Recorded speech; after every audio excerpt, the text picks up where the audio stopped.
آپ کی خدمت میں عرض یہ ہے کہ تھر 22,000 مربع کلومیٹر پر پھیلا ہوا، کئی گاؤں ایسے ہیں جب بیان کر کے فارغ ہوتے ہیں بتاتے ہیں کہ 35 سال میں پہلی مرتبہ کوئی اجتماع ہوا ہے.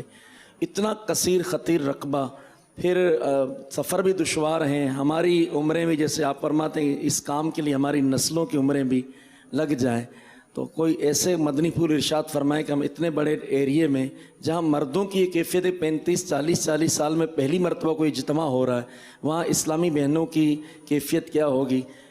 ایسے آپ ہماری تربیت فرمائے کہ ہم پورے تھر میں اپنی زندگیوں میں اپنے حصے کا کچھ کام کر جائیں. ماشاءاللہ، چل کام کرنے سے ہوگا. سب عیسائی بھائی اگر ایکٹیو ہو جائیں گے اور دین یہ اپنے مدنی قافلے اگر فعال ہو گئے نا تو انشاءاللہ جگہ جگہ کام شروع ہوگا. اور اگر مدنی قافلے فعال نہیں ہوں گے تو بہت مشکل ہے. باتیں تو کرنے والے بہت مل جاتے ہیں، کام کرنے والے ان میں تھوڑے ہوتے ہیں.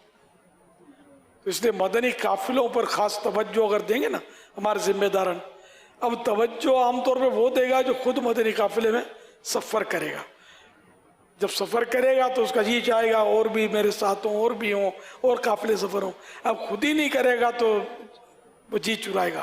یا کوئی ایسا نہ کہہ دے گا یار آپ سفر جب کریں گے نا میرے کو لے جانا ساتھ میں، تو خود تو جانا نہیں ہے تو دوسرے کو کیا لے جائیں گے.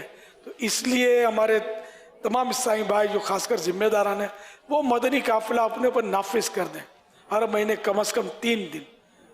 تو انشاءاللہ جب آپ نافذ کر دیں گے تو خود بہت مدنی قافلے بننے شروع ہو جائیں گے.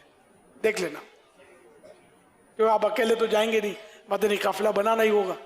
تو یوں انشاءاللہ تھر میں بھی مدینہ مدینہ ہوتا رہے گا انشاءاللہ.